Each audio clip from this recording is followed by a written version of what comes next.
বিয়োগ, আমরা কি শিখবো? বিয়োগ শিখবো। তো বিয়োগটা কি চিহ্ন হচ্ছে এরকম একটা চিহ্ন থাকে, বিয়োগ চিহ্ন, ঠিক আছে? এটা হচ্ছে প্লাস চিহ্ন, এটা বিয়োগ চিহ্ন, এটা গুণ চিহ্ন, এটা ভাগ চিহ্ন। তো আমরা এক একটা করে দেখবো, কি এক একটা করে দেবো। সবাই নিজের ধ্যান দিয়ে দেখবা, ঘন্টা মনে রাখবা ওরকম না, সবাই কিন্তু ধ্যান দিয়ে দেখবা। বিয়োগটা খুব ইম্পর্ট্যান্ট। যোগটা যতটা ইজি, বিয়োগটা কিন্তু অতটা ইজি না, খুব কষ্ট কিন্তু বিয়োগে, হাতে ধার নেওয়ার লাগে, ইয়ে করা লাগে, তা করা লাগে, অনেক কষ্ট, ঠিক আছে? একটু ধ্যান দিয়ে দেখতে হবে আমাকে। দেখো, তা আমরা এক দুই যা জানি, এক দুই আমরা যতদূর জানি তো নাকি? আচ্ছা, মনে রাখবা বিয়োগ করার সময় উপরেরটা সবসময় যদি বড় হওয়া লাগবে, নিচেরটা সবসময় যদি ছোট হওয়া লাগবে।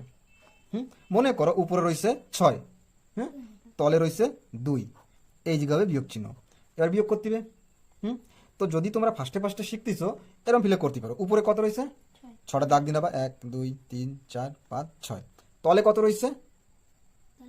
2, এই জায়গাতে দুটো কাটিয়ে দেবা, বাকি রয়েছে কয়টা? তাহলে এনে হবে 4। বিয়োগটা কিরকম হচ্ছে বুঝছো? এরকম ফিলে বিয়োগ হয়। তা এই 6 বড় না এই 2 বড়? তা বড় সবসময় উপরে থাকবে, ছোট সবসময় নিচে থাকবে, মনে থাকবে। বিয়োগের নিয়ম হচ্ছে কি, বড়টার থেকে ছোটটারে বিয়োগ করা, বুঝতে পারছো? আচ্ছা, আর একটা দেখি আমরা। যেরকম দেখো, মনে করো কইছে 16, বিয়োগ করতে হবে 11।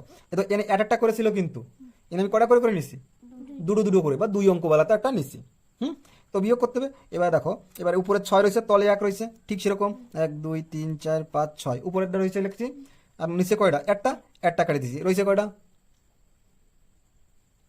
5। তাহলে আমি এনে রাখলাম কত? এনে রয়েছে একটা, এনে রয়েছে একটা উপরের দাগে যে, আর তলার দাগে একটা কাটি দিছি, আছে কয়টা? এনে একটা রয়েছে, উপরে একটা রয়েছে, এই যে নিচে কটা রয়েছে? নিচেটা দিয়ে কাটি দিতে হয়, তাহলে আছে কটা এখন? 0। তো এনে 0, বুঝতে পারছো? এইগুলো হচ্ছে সাধারণ বা ছোট্ট ছোট্ট নতুন নতুন যারা শেখে তাদের জন্য। আমরা এর থেকে একটু কষ্টতা করবো এবার, বা একটু বড়তা করবো। যেরকম দেখো 8 7 7 6 2, এরকম 1 5 3 4। এবার একটু লম্বা টানিছি আমরা, এটা বিয়োগ করবো। এদিকে দেখো, বিয়োগ করি। এবার উপরে কত? 2, তলে কত রয়েছে? তাহলে থাকলো কত? 1। উপরে কত? 1 2 3 4 5 6, তলে কত? তাহলে কাটে দেবো, থাকলো কত? উপরে কত?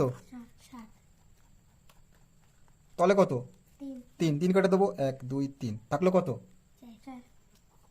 উপরে কত রয়েছে? তলে কত? কাটে দেবো, 1 2 3 4, থাকলো কত? কত ইজি না? কত সোজা না করতে? মজা আছে না? পারবা তো? এবার আমি কিছু কিছু এরকম তো দেবো, তোমরা করবা, ঠিক আছে? এবার দেখো, তার আগে আর একটু কিছু শিখাইনি। যেরকম দেখো, আর একটা গণিত কি কইছে, 1 0 কত? এটা বিয়োগ করতে হবে 5। এবার এই উপরে বড় না ছোট? তলায় বড় না উপরে বড়? এবার কি হবে? আমি কইছিলাম কি, উপরে কিন্তু বড় থাকা লাগবে, তলে ছোট থাকা লাগবে, কিন্তু এখন উপরে হয়ে গেছে ছোট, তলে বড়, কি করব? বিয়োগ হবে নাকি?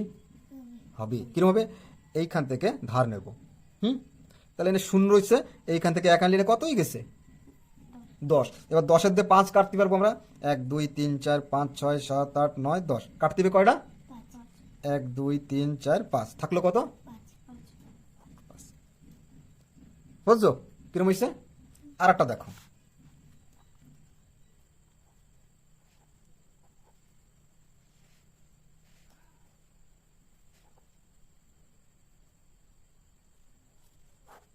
এটা বিয়োগ করতে কইছে। আচ্ছা, এই উপরে কত? তলে কত? বুঝছে? তো আমরা দাগায় করতে পারবো, যদি দাগায় না করতে চাও আঙ্গুল গুনেও করতে পারবো আমরা। কিরকম? তলাটা রয়েছে, তলার পরের দিয়ে উপর অব্দি গুনবা। তলার কত রয়েছে? 4, তারপরে গুনবা 5 6 7 8, তারপরে 9, উপরে কত? 9, 9 অব্দি আইছে, তাহলে কত? 1 2 3 4 তার 5, এই লাগতো 5। এবার দেখো, উপরে 2, তলে 7, ছোট না বড়? উপরে এদিকে তাকায় দেখো, উপরে রয়েছে 2, তলে 7, উপরে ছোট তলে রয়েছে। এবার আমরা কি করব, যদি উপরে ছোটটা হয়ে যায় তলে বড়টা হয়ে যায়, এই পাশেরটা থেকে আমরা কি আনবো, ধার আনবো। তাহলে এনে রয়েছে 2, এই জায়গা থেকে 1 আসলো, কত হলো 12। এবার এই 12 থেকে এই 7 আমরা বিয়োগ করব। তাহলে 7-এর পরে থেকে 12 পর্যন্ত গুনবো। 7-এর পরে কত, 8, 9, 10, 11, তারপরে 12, কত অবধি গুনবো কইছি আমি, 12 পর্যন্ত। এই যদি 12 আমার, তাহলে কত এনে কয়টা হয়েছে, 1 2 3 4 5 হয়েছে। এনে তো আমরা ধার নিয়েছিলাম, এনে কত আছে তাহলে, এনে 1 রয়েছে, 1 থেকে আমরা ধার আমরা নিয়ে আসছি এই জায়গায়, আছে কত তাহলে এই জায়গার, 1 ছিল 1ই নিয়ে আইছি, তাহলে থাকলো কত, 0, এসে 0। বুঝতে পারছো? কিরকম হয়েছে? তো এইগুলো এরকম ছোট্ট ছোট্ট মিশে তোমরা করবা, এরপর আমি কিছু দেবো, তোমরা করবা, ঠিক আছে।